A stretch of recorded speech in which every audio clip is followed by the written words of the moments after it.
get in the room. Stay in the room. Want a motherfucker to want you in the room. The engineer went to the bathroom. I need you to record real quick. All right, I got you. Background vocals. If you need a motherfucker to do a verse. If you need the hook, you feel me? Whatever I got to do to stay in the room, that's what I'm doing.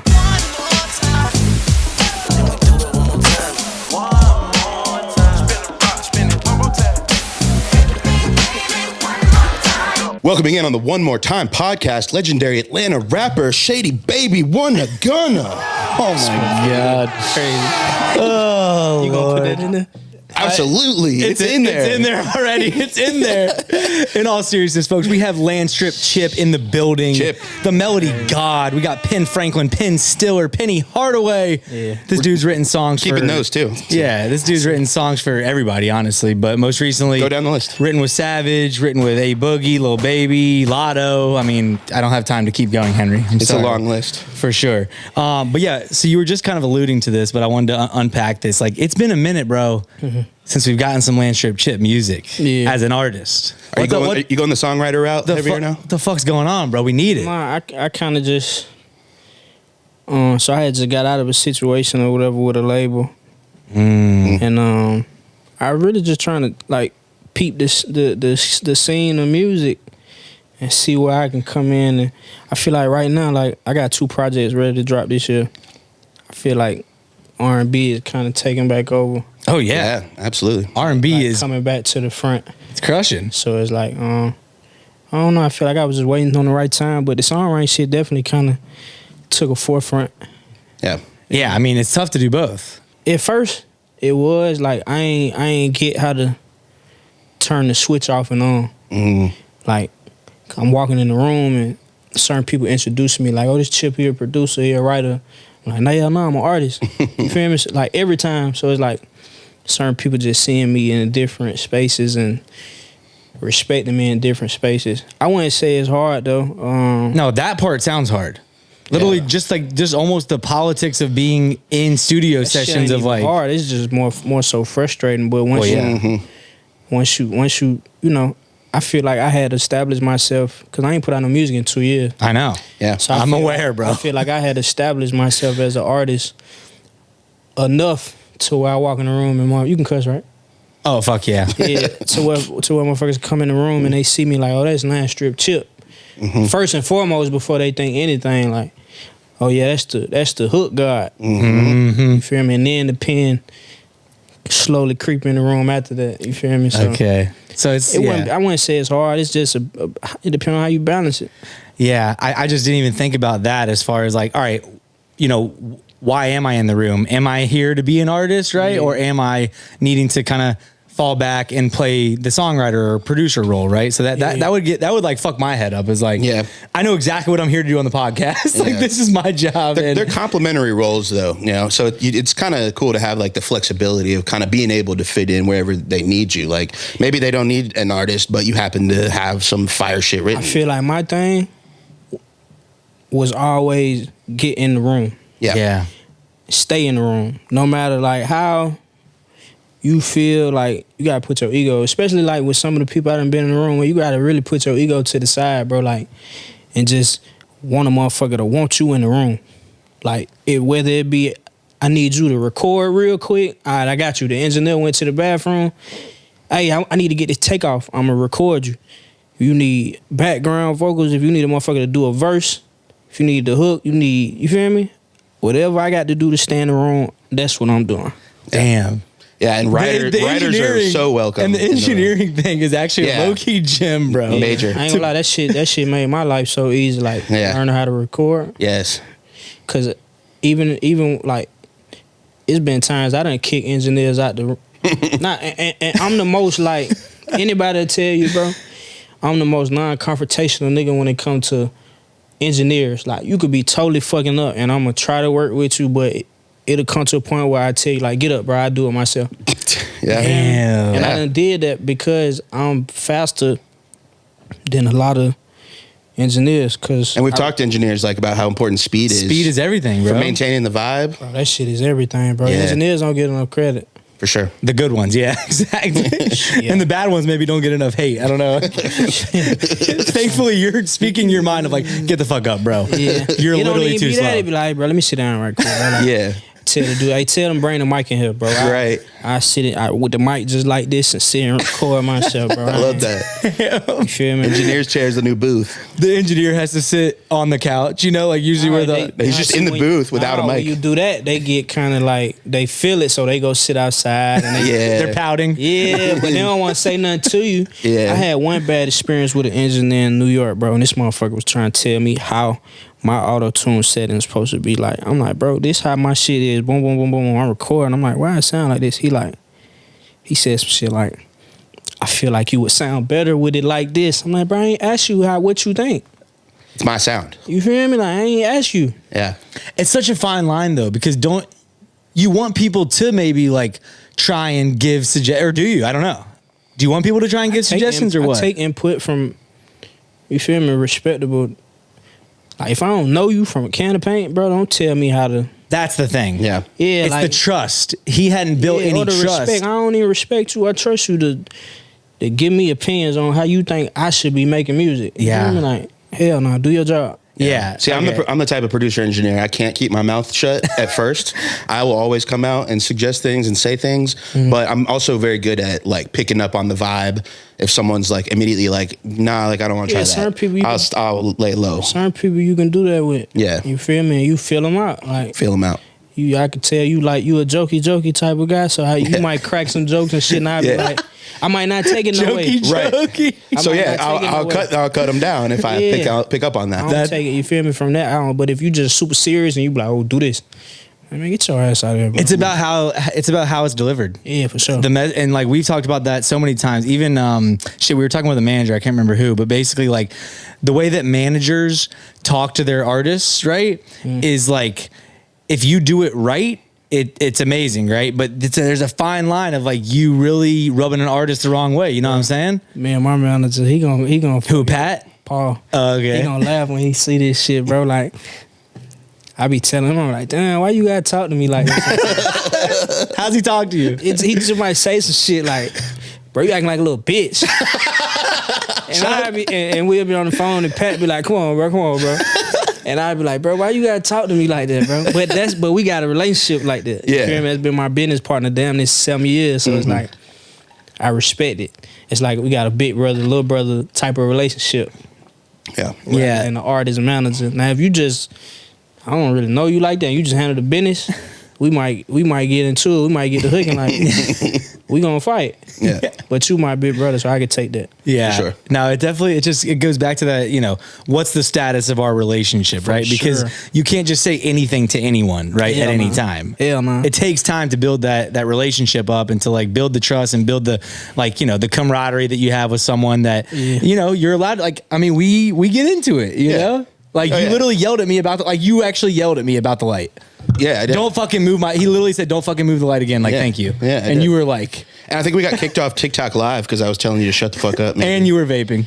Maybe the vape, yeah. It was the vape. Can't smoke vape on TikTok. But I guess, but it said bullying and harassing. So I actually think it was me saying shut the fuck up. Even though that is our relationship now. And if anyone knows us, it's love. But like, yeah, TikTok does not understand that. So, and it's hard to teach like social skills. These are hard things to like, because you know, our podcast, we like to help people, give people game. And it's like, how do you, some people, a lot of the times, if you don't have that, it's hard to kind of teach that, you know? And if you don't have it or like you need work, you need someone around you to be like telling you fall back or like, you know, or just handle those or handle the interactions. But no, there was some A&R that referred to like a powerful, you know, connection between like a manager and an artist is like almost like an artist whisperer, right? Because like managers and A&Rs that can actually translate messaging well to artists, like that's a special talent and special skill. I'm giving game away. Let's go. That's what we're here for. That's how I grow relationships with artists on the writer side.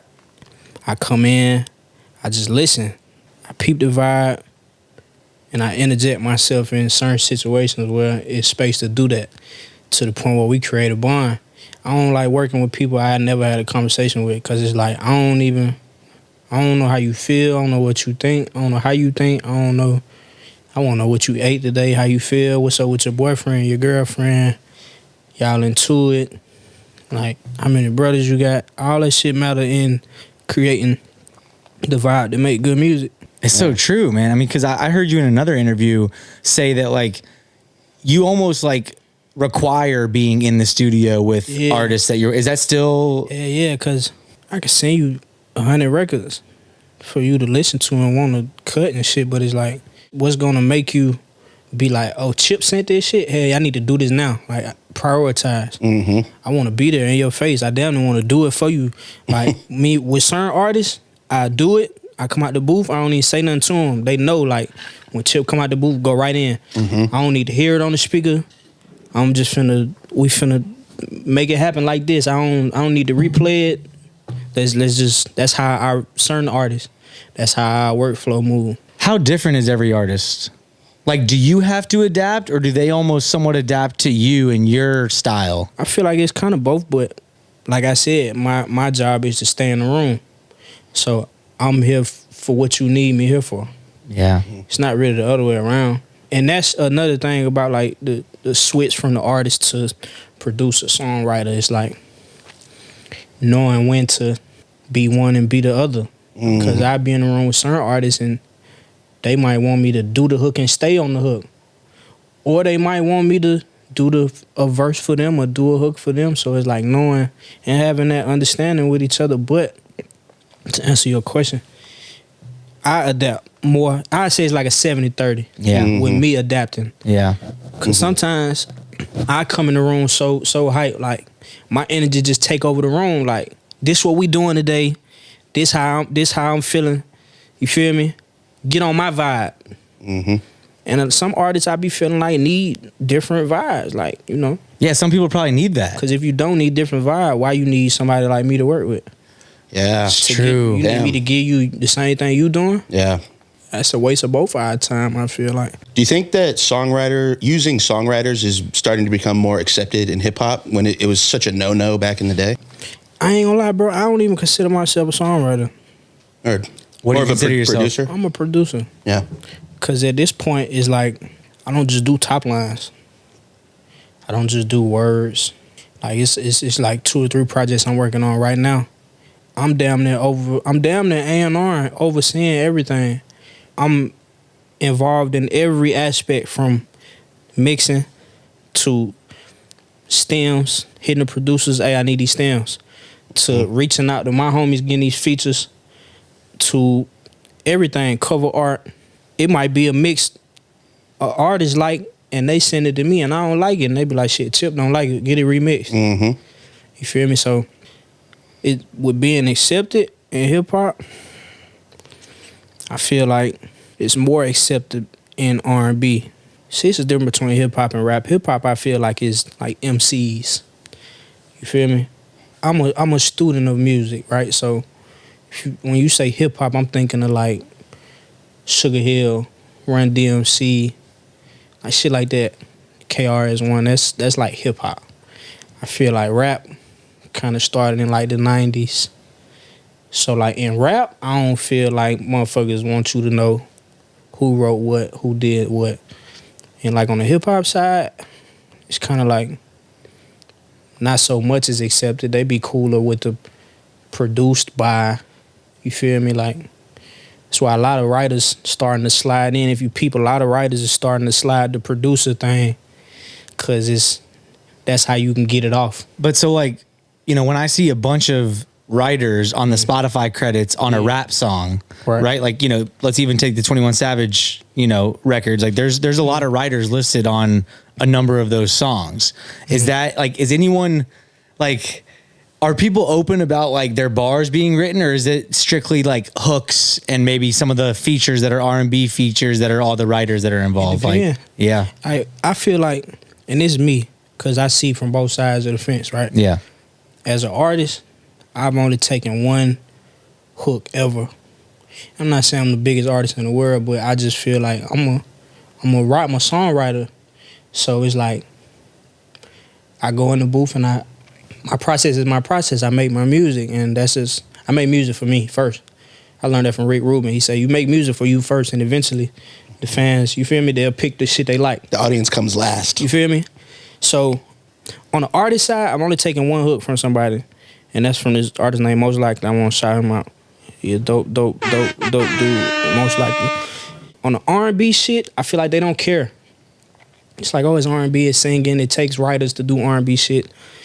Some artists don't care about people saying that you wrote for them. A lot of artists do care. A lot, yeah. So it's like, and it's really only in rap. It is rappers that they have they have this need to want to feel like they did it themselves. It's their bars. Yeah, but you gotta respect that. I do. As a secondary creative, you gotta accept the fact that some people don't want to be outed. But I think they need to accept that the biggest songs in the world do have professional writers, and with rap kind of being closer to pop these days and being so mainstream, if you want a top 10 record, you're probably gonna have some writers in the room. I mean, you got some songs, bro, they just magic and they just happen. It's true. You got some songs that take, oh, we didn't like these 2 words, let's fly him in. Okay, we didn't like this bridge, we gotta fly them to London. Feel me? Some shit take that. Yeah. And That's crazy. Some shit really take that, bro. We don't like these 2 words. You fly out OG Parker, he changes the snare, and it's like, oh my God, it's a hit now. For sure. That shit crazy. Yeah. So we interviewed Teron Thomas, who's... Yeah, I saw that. That's what made me want to do y'all podcast. Dope. Hell yeah, man. Like, when I seen it, I'm like, because I look at Teron like the ultimate OG. For sure. He's the GOAT. Like when you think of, especially like African American, well, Teron from St. Thomas, but he's a black man. Yeah. When you think about like black songwriters, Yeah. he up there at the top. Like, you feel me? I don't get that much bigger than him, if at all. Yeah. So that's what really made me like, oh yeah, I do that podcast. Yeah. Hell yeah. I ain't did no interview in years, bro. For real. Yeah. I only saw the Dirty Glove one, so I appreciate you coming on. I ain't did this shit in years, bro. Yeah. Yeah. No, so I mean, Teron obviously had some really great perspectives on the songwriting world. Clearly, he's Grammy-nominated for fucking Songwriter of the Year. Right. By the time About this comes out, he might be winner. Sure. Winner. He might be the first black, Songwriter of the Year ever to win a Grammy. So that'd be fire. Legendary. I don't even think they ever did Songwriter of the Year. It's a relatively new category, I think. Yeah. Yeah. Oh, okay. Yeah. So maybe being the first black one was like, well, there was one white guy that won it. No, I just, the way Teron said it, I was like, there's been 100 years of white songwriters winning. I gotta look, but correct me if I'm wrong. No, it probably. I think you're right. I think it's new as a motherfucker. Yeah, I'm pretty sure it is. Acknowledging songwriters at the Grammys. Yeah. I can't believe it's taking this long. I know, That's ridiculous. It's like wild. It's ridiculous. for a lot of shit, bro. Yeah, for sure. So, we talked about this, and probably one of the most viral clips that you might have actually seen probably was the whole. Everyone's seen it. Him commenting on like what he thinks the most important part of a song is. Right. His answer was melody. Right. So he was very vocal about that melody is the most important part of the song. Right. I want to ask you, Landstrip Chip, what's the most important part of a song? For sure, the melody. Melody. Shit, don't like.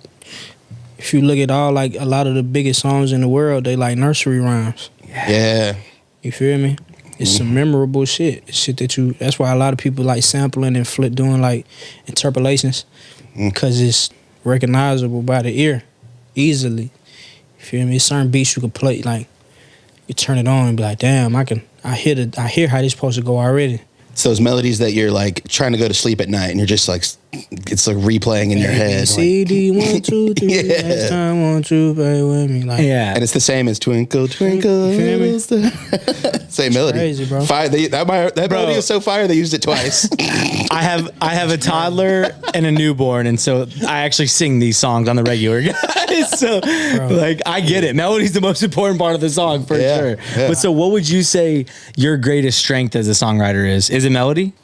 I say melodies and cadences. Cadences. Yeah, flow. For those that like, what's cadence really mean for like Cadence is kind of like a pocket. Okay. The melody being like the transients, I would say, of the keys. Okay. Yeah. Of how you singing. What notes you're singing. What notes you're singing, and the cadence will be what the timing of how you saying it. The rhythm. Yeah. Potentially. Yeah. Okay. Yeah. No, that's all right. How about like your biggest weakness? What would you say you struggle with the most when it comes to writing? I don't really got one. No struggles, bro. We're talking to Landstrip. Nah, baby. I just wanted to ask, just in case. At first, it was background vocals. Oh, so you had to work at that? Harmonizing and stuff, like stacks. The stacks and shit like that. Yeah. So a lot of my shit be like one note with an ad lib and shit. Sometimes it be like real minute stacks and shit, but Stacks can be powerful when they're quiet too. Well, yeah. How did you get better? Was it just practice, or did you like study someone or some shit? Like, how'd you improve? I went to the studio with Esther Dean. Keith Thomas took me to the studio with Esther Dean. Keith Thomas really got me started on the whole songwriting way. It's like him and Usher's like best friends and shit. He a producer and A&R and shit. So Keith really got me started. But like 2016, he took me to Esther crib, and I just kind of watched her. You feel me? Like just study what she was doing, and then after that, I studied Jazzy. Like, Shout out Jazzy. Super, it's her birthday today too. Happy birthday. Is it? Happy birthday, Jazzy. Yeah. I studied Jazzy. I study everybody, bro. Like, who allows me to be in their space instead if they don't. Like Nipsey said that shit. Like I steal information. Yeah. I just listen to people talk and I take the game. I don't really wait for people to show me the way. Like I'm gonna follow you. I'm gonna creep behind you in the door. You're not even gonna know I'm in the door till you turn around. I'm right there. Like, damn. You used what plugin on your vocal? Made it sound like that. I'm right there. God, bro. It's so crazy, bro. I got like this thing. I be teaching engineers shit they didn't know. I be like, bro, you knew how to. Like, why you not playlisting my vocals and shit? They be like, oh, how you do that? I be like, oh, this button, this button. I be like, bro, I never knew that. Yeah, how are you gonna comp them if you don't have a bunch of takes, You feel man? me? So playlist them. I get a kick out of that shit, like teaching people that shit they didn't know. Yeah, that shit, I get a kick out of that shit, bro. Oh man, if I was that engineer, though, I'd be like, damn, bro, like I'm not qualified. Nah, I'm just overqualified. Yeah. That's all that is. I'm overqualified. Yeah, bro. Like, hell yeah. So when Keith, well, he said Keith Thomas, right? Yeah. So when Keith like kind of introduced you to the songwriting world. What were your thoughts of, you know, like, what was your opinion about song? No. Okay. I was like, I just wanted to like make sure people understood that, like, bro, it's like 2016. Okay. Like, I've been doing music a long time. Yeah. So what was his pitch? It wasn't even really no pitch, bro. It was just like, I was still trying to find myself as a man. And he had a studio. And fucking, I just used to be at his studio all the time. And then he had an artist named PM. It's like one of my real close friends now, Pat. And Pat's this white kid, you feel me, blonde hair, skinny. He dressed like Kanye West and shit, but he wanted to rap. What era, Kanye? Yeah, I was gonna say like tight pants, like YSL jeans with the slit on the bottom with Yeezy boots on and shit. He had all the fucking, what's them boots called? The Chelsea boots and shit. You feel me? So like, Pat want to rap, and I'm like, bro, you need to be doing pop music. Like, man, Keith was just like, bro, we need to get him to do pop music. Like, he want to rap and shit, but let's incorporate like up tempo, like EDM type swag in it. And that's really how I started writing. And then Keith had signed this kid named B. Smith to RCA. I was writing for B. Smith. And then I'll never forget, Usher came to the studio one day. And we just sitting in the studio like this, like listening to music and shit. I'm on the end of the couch on my phone. Keith playing like some B. Smith shit. Usher like, yo, who writing these songs? And Keith pointed at me. That would be Chip. He was like, that's Chip. I got my head down. Usher like, yeah, we gotta work. You feel me? And then that's a moment. Bro, that's crazy. Like being from Atlanta and yeah, being from anywhere on the planet. Like, yeah, being from Atlanta, but bro, Atlanta, Usher like, hit different. You feel me? Usher like, it's Usher, bro. Yeah. You feel me? It's like he like, yeah, we gotta work. So then he's doing the Super Bowl, by the way, right? Yeah, that's gonna be fire, dude. Usher was on, bro. Like Usher was one of my first concerts. You feel me? Like, yeah, like so Usher like, yeah, we gotta work. So then me and Usher worked on a couple songs, and then I flew to LA to work with Chris Brown. And then from there, this shit just kind of been rolling. Yeah, I think you're pretty locked in at that point. You're not going to college after that. I had a record deal in high school. Right. In 11th grade, I signed a record deal. Yeah, you were one of the first ones because I mean I remember hearing you talk about like Sonny went to your high school, right? And everyone kind of looked at you as like the guy that had already in the group though. Okay, yeah. It was like me, Yak Gotti. Yep. Rico. We had a whole group. Yeah. Like 8 of us. We was like we supposed to be the next, like the downside Wu-Tang shit, whatever. Like the next crime mob or something at I that wouldn't point. say crime mob. 2-9. Fuck no. It was before 2-9 even, right? Nah, it was it might have been. I don't know. Yeah. Because they was Pilot Music before they was 2-9. Okay, yeah. They're my boys, but they was always on the hipster side. Yeah. Like What were you on? The dude we was signed to, like, we was on some gangster shit, but but they was trying to like clean us up, market us as like a rapping ass group, like, and we 16, 17, bro. So, but I signed the record in 11th grade, and from there, Who was that with again? It was I was in a group called Rebel Gang. who you signed to though. I don't really speak on them, Okay, fair enough. but Next question, Henry. I don't really speak on them. No, it's all good. Yeah. We don't need we don't need to give him any shine. Yeah. But we signed a record deal in 11th grade. So I know me personally, I was like, college. Fuck that. But I I got had that. scholarships to go to college for audio engineering. Oh wow. So you've been doing this. No wonder you knew how to playlist. Yeah. I had to though. This because guy. when we was in the group, we had a whole studio, everything, bro. Like we had our own studio we could sleep in, whatever. Wow. And fucking our engineer got tired of, he wasn't as appreciated by the dude we were signed to, I feel like. So he left. And we ain't had no engineer. But we had a studio. So it was, but before he left, I had a feeling he wanted to dip. So I just used to be over his shoulder like, hey, what that mean? What that do? What this do? What this do? He's always been creeping, bro. You feel me? You needed an exit strategy. But I learned the basics. Yeah. So now it was like, shit, we can be in the studio all day long as Chip want to record. So I had scholarships to go to college for audio engineering, but I just said, fuck it. Yeah. Yeah. Damn, Wow. that's crazy, man. All right, so who's the artist would you say that like you've had the most success with from the writing standpoint?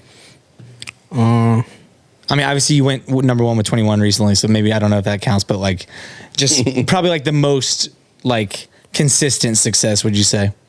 See, that was being Savage really first time. Even though I known him forever, we from the same side, but that was our first time like getting music out. Yeah. Cause bro, you gotta understand how hard it is to, for one, get an artist to want you around, for 2, want to do music with you, for 3, It has to come out. shit gotta come out, bro. Out of the thousands of songs that artists record, to be one of the 15, Yeah. you feel me? So true. But I probably had the most success on the production side, I say Baby. Yeah. Yeah. On the writing side, I'd probably say like Tinashe. I knew it was Tinashe. Did you? Yeah. Did you know Tip it? of my tongue. Like overly, Okay. like doing a lot of the writing, like doing everything. I'd say Tinashe. Yeah. Yeah. No, your credit, like I was looking at your Genius earlier and she's all over it. You know what I mean? My shit with Baby be production, Yeah. more so like on the producer side. What'd you do on Detox? Detox. I've been on the road. I'm gone. Production. Yeah. Yeah. You remember like any specifics, like how you were involved? I'm just selfishly curious. I love how he didn't even remember the song. That's how many songs you've done, bro. It's okay. Yeah. I had to think about it. It's okay. Um, I'm like, oh my Detox God. was Nick Paps. I don't know. I think I might have just gave him the beat for that. Okay.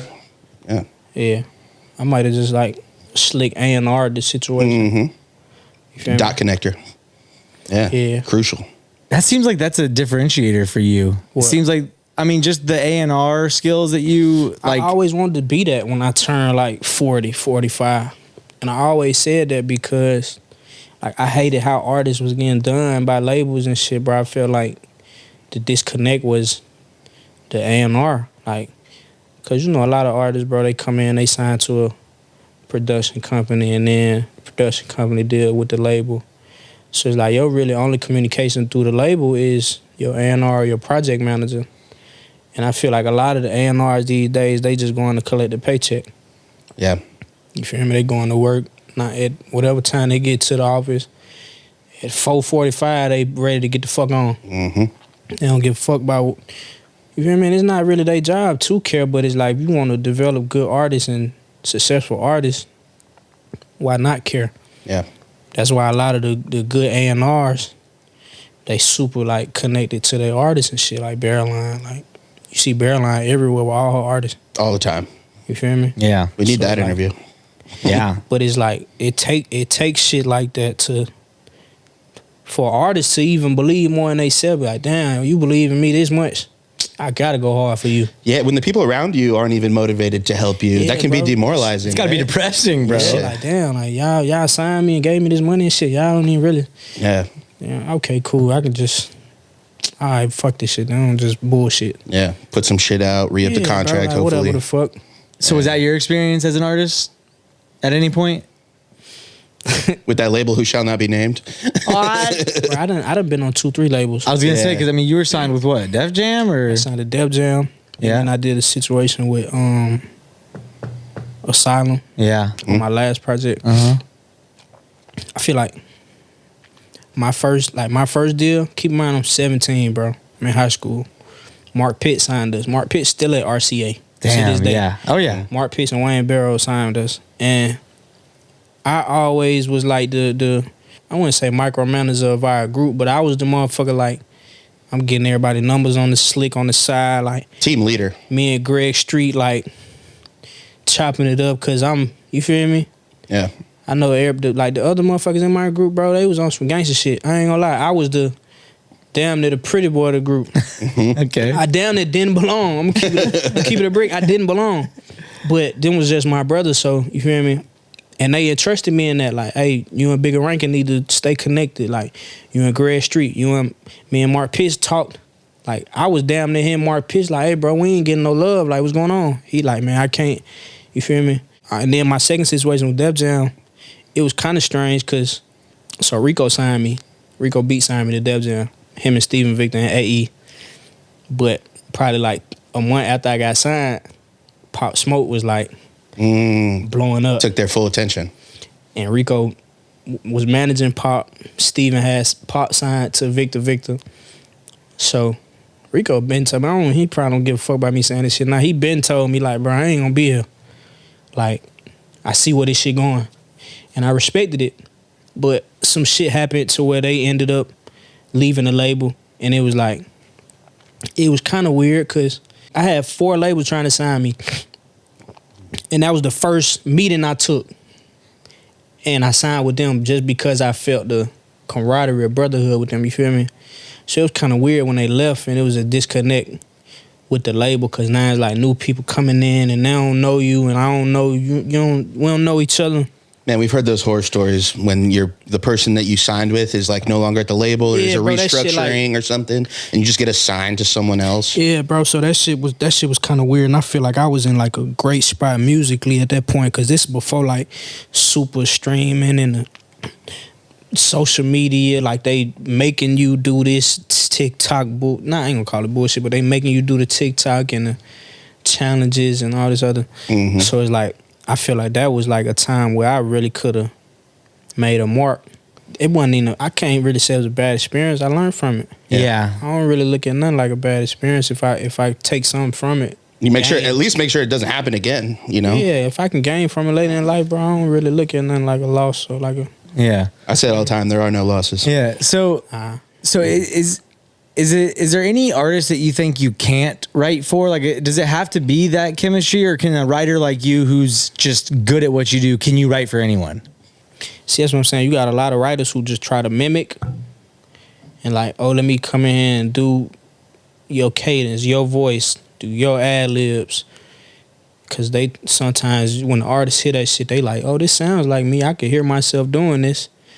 I never been there. I never tried to do the ad-libs and the voice and make my voice higher or lower depending on the artist. I just be me. If you like it, you like it. If you don't, shit, it's a million other motherfuckers out here. You feel me? So it's like... So people are really out here like trying to mimic that's how writers... Bro, you ain't been seeing like the AI shit? Oh, yeah. Well, I mean, yeah, those totally. I've seen that, but I just mean like, I didn't know writers took it as far as like, if you're writing a reference for an artist, I didn't know that a majority or like at least a good amount of artists actually try and like seriously mimic the like reference artist. Yeah. Damn. Like, you know like sonically, like actually. Yeah, with he's their voice? saying they actually like they do the stacks like them, or they're harmonizing like everything, them, bro. Yeah, like they're trying to make it so that it sounds, to his point, like as familiar as possible. I'm not knocking nobody for how they. You feel me? No, but I just That's never been my thing. Yeah, it sounds like too much. It's just because I be around certain artists and they be like, bro, I've never been. I'm a player. I'm from Atlanta. I've never been a motherfucker to be like, oh, don't do they shit. Or just prioritize my shit only, my shit. It's enough money out here for all of us, bro. So it's like, I be around certain artists and they might play references from some other people, and they be like, damn, why they trying to sound like me, or why they? Oh, and I'm so real. I text them on the side like, hey, switch it up. You feel me? Like change it, and then let's send it back. You feel me? And then once you send it back, I'm like, hey, they switched it. Woo, woo. That's you. I don't, you feel me? It's a lot of songs that I'm not credited for that I had a hand in. A lot of them. Because I'm not like, oh, give me this. Because what's for me is for me. You feel me? how hard is it to determine who gets what on the songwriting tip? Man, that shit is a toss-up. Yeah, bro. Free for all. That shit, it's damn near this at this point, it's like shit, whoever registered the shit first. On God, bro. And then it's like, shit, you register how you registered, I registered how we registered, and it's a dispute. Yeah. Now nobody getting paid. Damn, 3 people have 60% of this song. This is crazy. And they be on that, bro. The publishers be like, hey, this shit ain't right. Yeah. You feel me? Damn. And then it's a waiting game now, because it's like, it's in the lawyer's hands. Yeah, who has those conversations, right? You know, you work on a song. Who's actually deciding like who gets what? Do you have those conversations? And luckily, I don't be in. By the grace of God, I've never been involved in. I don't think no songs where it was like 10 motherfuckers. Yeah. On the writing side, maybe on the producer side, but that's none of our business. Yeah. They get their shit situated, and they want to get their shit situated because they getting paid immediately. So they want to make sure they percentages add up. On the writer side, it be more so of a conversation like. But where we might have an understanding, and the artist might come down and say, shit, I want 80%. And now everything we thought we had going on, we got to restructure. Or the sample might come down and they want 80%. Oh, that's the worst. And then shit is 80%. The sample taking the chunk of the whole joint, not just the top line. They want 80%, 90%, sometimes of everything. So now the artist might come in and say, well, shit, they taking 80, bro. I need mine. And you might, it's songs I got 1% on. 1.04%. You feel me? 0.4. You feel me? Like it's some shit I got like 1% on, but That 0.04 really hit him, you know. you feel me? Like knocked him over the edge. 0.4, I'm finna buy a Ferrari. At 0.4. He did pull up in the Rari, guys, off that 0.4. Fuck out of there, that 0.4. The 0.4. But it's a conversation. Yeah. But we might come to agreements, and then it might change later. Oftentimes it do, but then it becomes straight lawyers. Yeah. So from like a songwriting tip, right? Like how much money is generated from like songwriter royalties on like a platinum song or like a big song? Just so like our audience understands. And I'm talking like the whole pie. We don't need to like get in your pockets, but just like. So the whole pie, the shit changes. Yeah. Like the penny. Typically gets lower. Nah, it's going up. It's going up. Yeah, I was gonna say they're actually passing like got to increase. Yeah. And I think they about to increase it every certain amount of years, a certain percent. Yeah, through like 2027 or some shit. Let's say a song go platinum, right? And you say that's 1 million singles. If a single on iTunes is what, 129, supposedly that's 1.29 million. Yeah. Dollars. Yep. If the production side is 50 and the writing side is 50, you could say that's 600,000. Now, if I get half of the 50 off of 1.29, technically I'm supposed to make 300,000. But then your publisher's supposed to get half, depending on your deal structure, the structure of your publishing deal. You feel me? It's a lot of money in that shit, bro. Yeah. But so are you majority pubbed right of the now? money, yeah. Okay. Majority of the money is on radio. Yeah. Like people like to say like, oh, radio is the last step now to like, but it's really not, bro. You catch a radio hit, Yeah. shit change. It's very much still alive. You feel me? Yeah, I think Jason Reddick pointed that out on his interview. Shit, and see, he in the publishing side, so he can get more in depth into it. Right. I'm well up on my business. Don't get me wrong. I can tell. I still have certain questions about certain shit, and I'm like, my lawyers, I be on their ass. I be asking them like, what is this? Because it's confusing, bro. But I want to know. I know. Yeah. You should. Everyone should want to know. Yeah. Yeah, Like but some you should. motherfuckers don't care. I to know, but Yeah. that's And ridiculous. then 20 years down the line, you be wondering why they doing like unsung. Oh, they went broke. They had 50 million, and they motherfuckers ain't end up with nothing. You be like, Yeah. damn, how the hell that happened? Like, you went up on your business. Mm-hmm. So I always prided myself in being up on my business. So you started to, talk a little bit about the 21 Savage relationship. So just, walk us through, this is kind of the first, record that y'all have done together, I guess you said, right? Obviously it's going. Well, that's come out. Well, sure, but it's gone number one regardless. That was the first song I ever did with him. Wow. Yeah. I was going to say, let him tell the fucking story, Henry. I thought I heard it right, but Stop assuming. That was the first song I ever did with him. Yeah. Yeah. But you mentioned that it was maybe like a long time of kind of like, are you in the room or like, I mean, because you said you knew him for a while. So like kind of talk Yeah. to us about how that like evolved. so like with us both being from the east side, we didn't go to the same school, but like we had mutuals. Yeah. And me and him got, I wouldn't even say cool, but we kind of like really like got back met through Sonny. Okay. Yeah. Just being at Sonny house all the time and then Metro and shit. So it was like he knew me as Chip, like an artist. The idea was introduced to him like, oh, let's have some people come in and get some ideas on some shit. Ooh, he was like, I bet. It just so happened to be like the very first shit I tried to do with him stuck. damn. And that song probably 3 years old. Yeah, that's pretty normal, and I feel like in the industry. Does that happen a lot for you? Where like old songs? Old songs come Yeah. out. Yeah, but it's like now I feel like I be wanting to be in the room towards the end of the project because that's when final decisions is getting made. Final like, hey, we need a new hook on this. Oh, this the hit, but we need change. Woo woo. I'm like, shit, I'm right here. Let's do it. Mm-hmm. Or like, man, we need that one. We need that last 1 or 2 or 3 records. I got them. Come on, let's do it. So like, cause it's like when artists be like working on my album, I'm in album mode. It's like then as soon as they start working on the album, you catch one, and that be their favorite song. But it's like the album ain't finna come out. That albums might come out in a year and a half. It's like who's to say that's gonna be their favorite song in fucking 16 more months? Yeah. But so like a song that's 2 or 3 years old, right? So that was See the Real, right? Yeah. That song's 2 to 3 years old. Right. Savage clearly has recorded probably, countless records since then, I would assume, right? I mean, let's just say he's recorded a lot of music since then.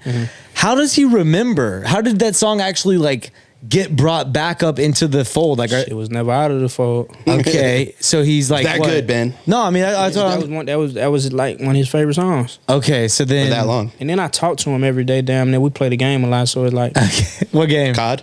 2K. 2K. So it's Is like, he good? I ain't gonna lie. No, come on, bro. This is your chance to He be talking crazy about me. So I said I this year.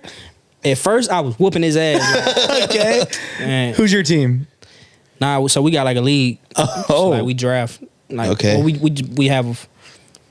I got the Warriors, but I got like Different players. yeah. Yeah, yeah. I don't Okay. got the Warriors. Okay. Yeah. So Okay, at that's first just the logo on the jersey. Yeah, at first I was winning a lot, and then lately he been whooping my ass. I ain't gonna- Oh, what's changed? Oh, shit. He's He's been He's brushing he's up. been practicing. Nah, He's been it's in the like- gym, the it's virtual like- gym. It's like when you play somebody so many times, you start learning their tendencies and shit. So Chip always runs that fucking pick and roll. Yeah. Everyone thought Savage was actually working on his album, but he's just been getting better at 2K. Defense, bro. we leaving the studio at 1 in the morning. We playing the game to 10 in the morning. Hell yeah. Oh my God. Crazy. That's a problem, bro. I mean, that's the beauty. That's the life, baby. That's the beauty of. That's Yes. You crazy. feel me? I Yes. set my own schedule. That's the I beauty mean, of it. I feel you, bro. He doesn't get but- that, bro. We have that conversation. I don't- You got 2 2 kids and a small wife. kids. Yeah. Yes. You can't so do it's like, that. yeah, bro, you gotta get your sleep when you can. Oh my God. I don't I get ain't it. got no kids, but I understand. Yeah. All right. So other than See the Real, or maybe not, like what's your favorite song off of American Dream? Probably the one with Mariah. Oh, Dark Days. That's the last one. Yes. Right? Dark Days, right? I think that's it. Yeah. It's the last song. Yeah. That was because it's probably because I was there when that shit got made. So it was like Special connection kind of thing. seeing certain shit come to fruition, bro. You be like, damn, that's amazing, bro. I feel like there's a very big distinction when you say I write songs for versus I write songs with. Is that like a, I don't know. For some reason, I was like writing my notes. I was like, for some reason, it feels really weird saying for. What do you say? Do you say with? I just say I work with. I work with. Because it could be in a different type of capacity, bro. It could be like I said, certain artists is just simply bringing producers in. Yeah. With some artists, it's the whole song. With some artists, it might just be the hook. It might just be the verse. It might be top line cadences. It might be post-production, helping with the production on the arranging, composing, composition and shit. So might just be giving Lil Baby a beat. Boom. So, what's your favorite part of all of it? Everything.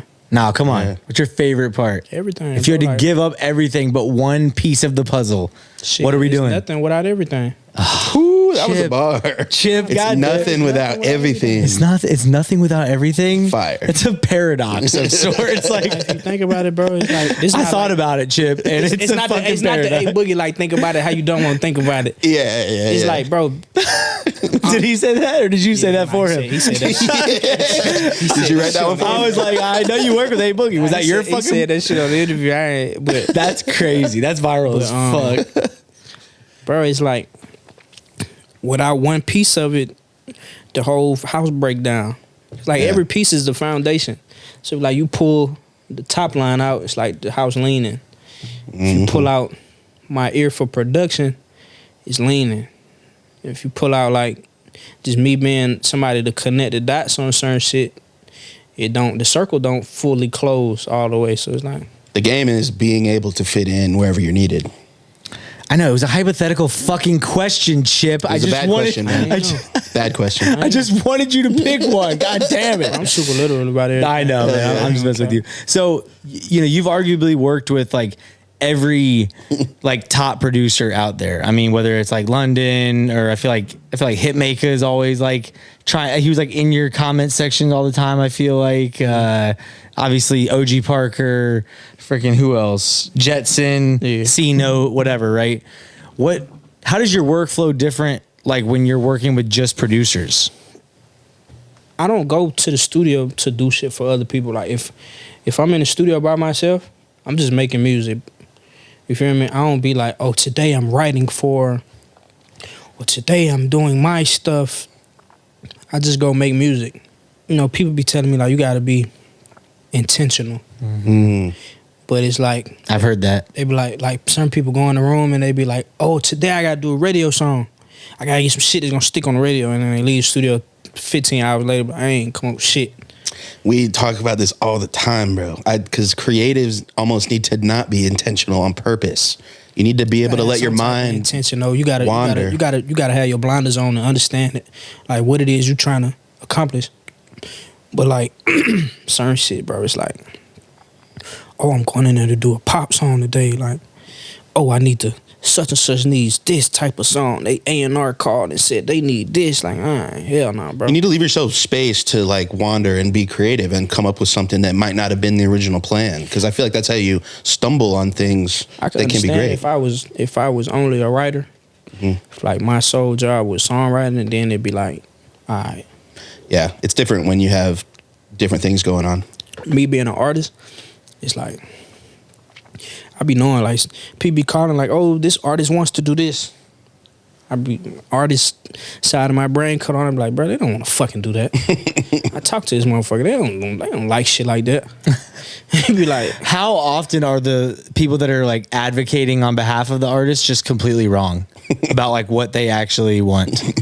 Cause we hear that a lot of like A&R say like, hey man, we don't want anything like the last project. We're on some new shit. We're on this vibe. We're on this wave. but it's all opinionated. Music is opinionated. It's Subjective. Yeah, it's like you ain't right for saying that this shit is a hit. Yeah. It might be a hit to you. To me, it might not be a hit. The manager might think this producer worked better with their artist, and the artist might not think that. Shit, all subjective. Yeah. How often do you maybe write something that you think is for an artist, but you end up keeping it, or you write something that you think is for you and it ends up being good for someone else? Does that happen? Yeah, but I might go through like my playlist of shit, having both on both sides. I might be like, damn. But like I said, I don't write songs specifically. Only time I'm writing a song or working on something for artists is when we in the studio together. So it'd be like shit that I'm doing on my own. I might listen to it like, damn, this shit sound hard on this girl. Let me send it to her. You feel me? So you make the music first, and then kind of decide where it fits. With no distinct direction. Yeah.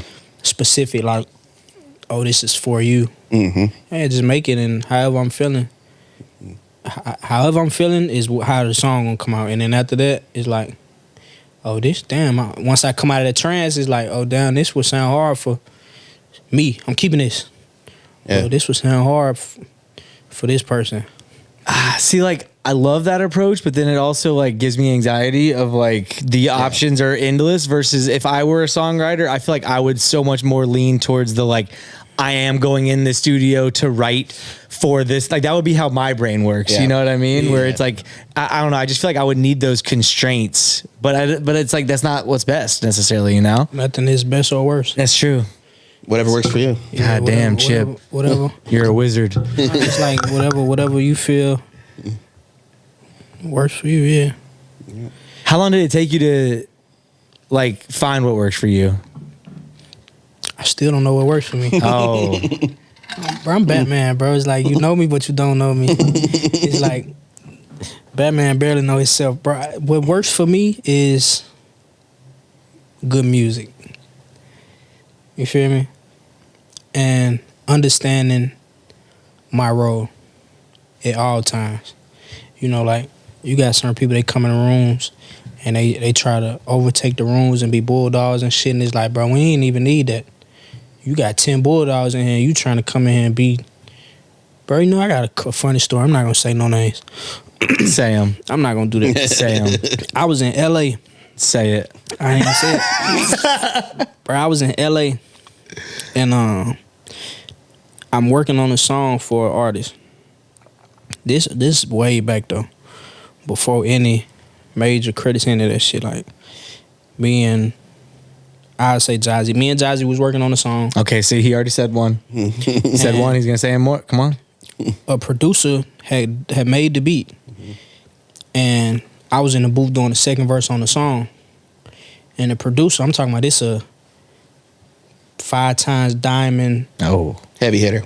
Big dog. yo, We'll look that up later. your research 5 times diamond, bro. So big dog, he come in the room and he on some shit like, hey, y'all need to hurry up. I'm like, he like, I wanna go to the next beat.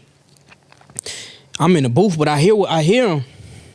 Cause the Talkback's on. Oh, the fucking engineer fucked Left the it. talkback mic on. Talkback on. He like, bro, why we still on this song? Keep in mind, I've been in the booth 5 minutes.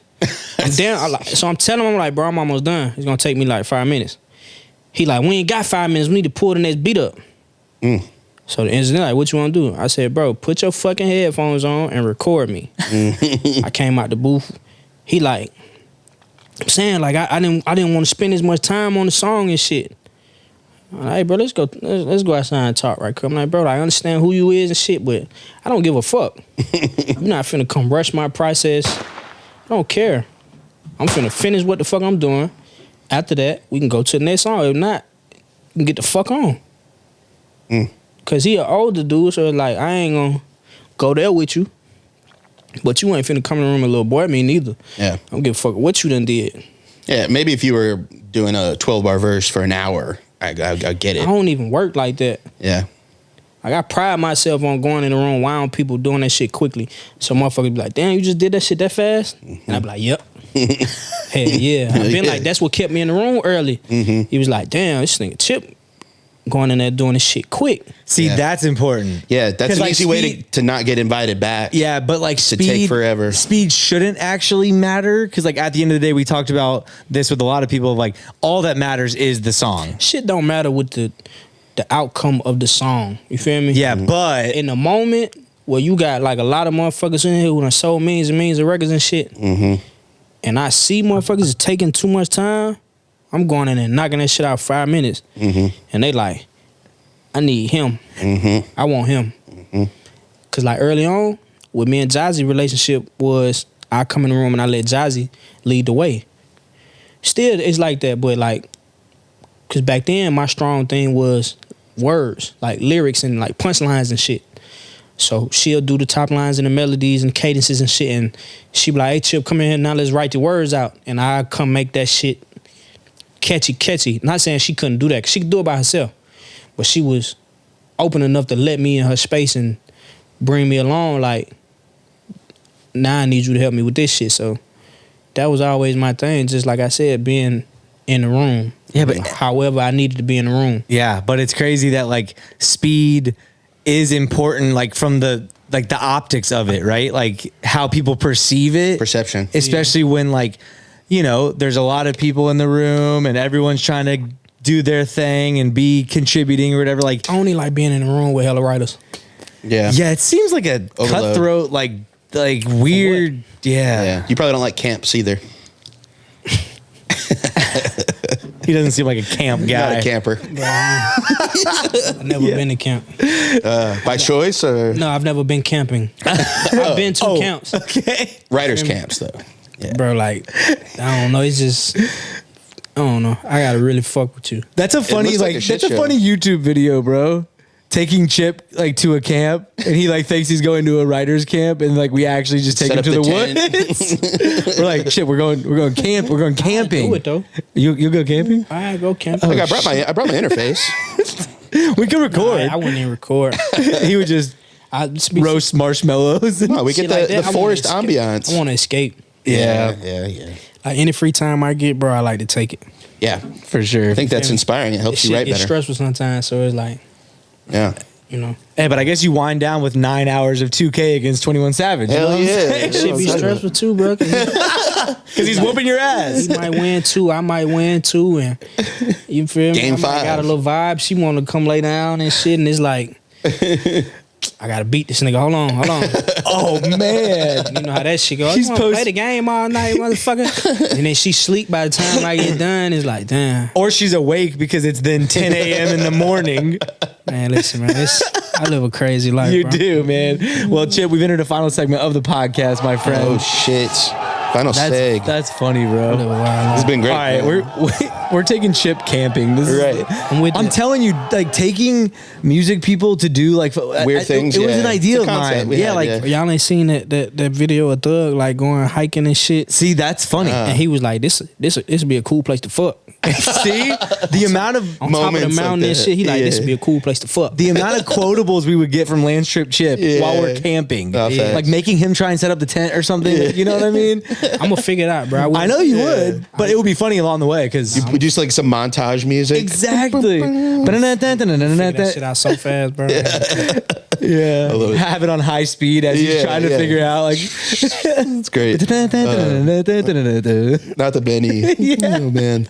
Well, Chip, this is the rapid fire rampage. It's gonna be a 3-part rampage. Why are you groaning? Because it's just you. This is your segment. Yeah, you've had know. you've had He finna say some wild shit. He's Nah. gonna. I mean, Cause that first shit you it's fun. said was kind of wild. I know. I do it to everyone. I've never called anyone by the correct name at first. So to be fair, like I didn't just single you out. Yeah. But it's going to be 3 parts. We're just going to start with some quick short answer questions. Nice and easy. First question, just to get kind of deep and serious here. How about this weather we're having? Shit. Crazy. Moving on. Crazy, bro.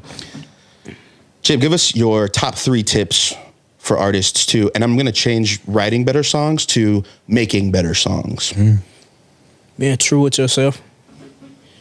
It's like most important. Like, just making the music for you. Making what you want to make. Having a great engineer. Ooh. Love that one. That's been a theme on today's episode. Do not Don't lie. suck. Yeah, don't suck. Don't be ass. And then taking your time. Yeah. Unless you're in a room with a bunch of people. And then make sure you're fast. Yeah. I mean, The guy who just prided himself on speed is like, I mean, just take your time though, guys. When you have it. Yeah. When you can afford it's the just luxury. like, I can go fast, but if you don't make good enough music, take your time. Yeah. No, that's true. He's We're- just nice. And we are talking to the people that need to improve their music. Right. I mean, everybody need to improve their music. Oh yeah, true. It's a constant battle. I mean, you just said you hadn't figured it out, so Yeah. Yeah. Chip, this segment is called Ideal Audio. You're going to craft your perfect song. You can put any writers, any producers, any artists, alive or dead, create the perfect song. How many people? As many as you want. You can't say that because I just named motherfuckers, bro. All right, let's say 2 verse artists and 1 hook artist max. What about writers and producers? 2 writers, 2 producers. All right, so as I do them, tell me what. Okay. So 2 writers. Yeah. Give me Babyface. And give me R. Kelly. Ooh. Okay. What's next? 2 producers. 2 producers. Give me Quincy Jones. And Easy. give me OG Parker. Ooh. we're supposed to interview him on Sunday. Yeah. Yeah. So I'll tell him that you Yeah. selected him in your ideal audio from the One More Time Yeah, give me podcast. them 2. 2 verse artists and 1 hook artist. On the hook, Who's on the hook? I'm on the hook. You're on the Yeah. hook. Ah, thank God. On the Yeah. verse, Is there anyone else? I mean, on the verse, give me Drake and Wayne. holy shit! Young this Moolah, song, baby. this song is incredible. I'm checking That's that out. all right, that's all I just want to watch Quincy and Parker in the room. Like, I just want to see how they interact. I just want Drake and Wayne back on songs together. Right. No, to for be sure. honest, bro, that was With me. That's crazy. Right. Yeah, with you on the Chip, hook. come Oh on, my bro. God. Yeah, that's crazy. Chip, if you were an app on your phone, which app would you be? The metronome. Ooh, you have a metronome app. Yeah. We know how it sounds. Not everyone does. We got Let it, me- bro. I'm going to mute you right now, bro. I swear to God. All right. Ben's muted for 1 question. Let's go to, you can party with any 3 fictional characters. Who are you partying with? Fictional characters. Fictional characters. They don't gotta be cartoon. They can be, but they don't have to be. Give me my man from Wolf of Wall Street. Jordan Belfort? Yeah. Belfort. But Leonardo Belfort, not the real one. Yeah, give me Leonardo Belfort. Yeah. Like kicking the door open out the car type shit, Belfort. Yeah. He's bringing the Quaaludes. Give me Kid from Kid and Play. Okay. Cause he gonna throw a wild party. Okay. And give me fucking damn. I don't know, bro. Anybody. I'm gonna be the one in the corner of the party anyway, like trying to talk to some girls and shit. So it don't really matter who the third person is. It's already a wild party. I was about to say, I was like, the fact that he's just so chill and he like wants like mountains of cocaine from Jordan Belfort. Like I was like, It's for the vibes. I know. I was Right. like, damn, I didn't know Chip was such a partier. Vibes might want that. I He's a curator. I don't want nothing to do with that. I got it. He's a curator. Yeah. He is a vibe setter. That's right. Yeah, and Jordan Belfort. Hypothetically though, if that party happened, hypothetically, yeah, Yeah, exactly. for sure. Chip, what is the first thing about the music industry that you would change? Net pay. Just raise it? Nah. No, like the getting paid in net 30 versus net man, this shit- 1,000. This shit be net. Like, why the fuck, bro? Why the fuck this song? You know this song going on our album, right? We done did splits and agreements and shit. Why the fuck it take y'all 3 months? I just hate how they rush motherfuckers to do the work, and then they tell us to wait for our money. Like what? Hell nah, Very true. That shit crazy. It is. I seen Hazel said that shit like, Yeah. hell nah, what the fuck we waiting to get paid for? How are you supposed to plan your finances around that? It's just insane. Yeah, I've heard good things about Uniport. SwaVay hates Uniport. You were with Def Jam. Do you know Uniport? That's their payment system. They pay me when I need to be paid. I ain't gonna count. Oh wow, you had a good Uniport experience. Interesting. Yeah, see, I know the The admins the guy. of Uniport. send a text. Hey, my invoice. Push that through. And the fuck push it through. I sent it. What's up with that? Yeah. I love it. He's got a connect at Uniport. Yeah, that's the best connect to have. Last one of the short answer. What is your favorite curse word? Probably fuck. Let's go. Part one. Part one. Like, bro, what the fuck? Like, It's so, you can just use it anywhere. Yeah. Versatile. This part is the this or that. Very simple. I'm going to give you 2 choices. You pick one. Here we go. Rap or R&B? R&B. Hooks or verses? Hooks. Write it down or punch it in off top? Punch it in. Barbecue or teriyaki? Damn. Switch. Barbecue teriyaki. Ooh. Oh, Chip, come on. Fuck it. We'll take Come it. on, We learned shit. something about him. Fuck it. TikTok or YouTube? YouTube. Beamer, Benz, or Bentley? BMW. Vegeta or Thanos? Vegeta always lose. Thanos don't lose. He bro. did once. Yeah, but yeah, he did. It was a big one too, right? If I remember. Yeah. He did lose one time. But not before snapping his fingers and making half the world disappear. Yeah. Pretty tight. Okay. Rich or happy? Damn. This is where we learn the most about people. What is rich? You don't have to worry about anything Well, for the rest of your life. financially speaking. That's what I meant. I'm saying, what's happy? You wake up every day excited to be alive. Give me a happy. I'm gonna go get the money. Yeah. I'm gonna go get the money. Happy or sad, I'm gonna go get the money, bro. But I'd rather be happy. Love that. Bro, Chip's like some heady shit, bro. He's like, what is happiness? When you really break it down. What is rich? Thank I was like, damn, I don't know, bro. Dead ass, bro. Yeah, no, for sure. I was like, I might need to sit on the love seat there and have a therapy session with Chip. Think about it. Yeah. I mean, I am now. Thank you. Think about it. Chip, 10 platinum records or 1 diamond record? Depend on my splits. Let's say it's even through all of them. You're getting 1.4% on every record. Shit, it's the same thing then. If my splits equal, Yeah, that's why it's a good question. Give me 10 platinum singles or 1 diamond single. Correct. Yes. Give me 10 platinum singles. Okay. What's your reasoning there? Cause that means you was great one time. Yeah. Really great. Going though. diamond means you was it one time. Yeah. 10 platinum is like Consistency. yeah. Thank Sure. you. Get that. Discover new artists or binge your favorites. New artist. And finally, become a full-time country singer or leave the music industry. Shit, what a guitar. Let's go. Give Chip a guitar. That's a fire answer. I love it. Where the guitar at. Yes. Yeah, give me the guitar. All right. The last part is the word association. I'm going to say one word, and you just say the first word that you think of right off the top of your head. All right. There are no correct answers. You're only judged on speed. Starting with hip-hop, Declining. traffic, Like car traffic, any type of sleep, candle, chip, friend zone, Seti Hendrix, COVID, fuck, concert, lit, jelly, bean, Atlanta, east, loud, studio, OnlyFans, fuck, melody, chip, Lil, baby, catch.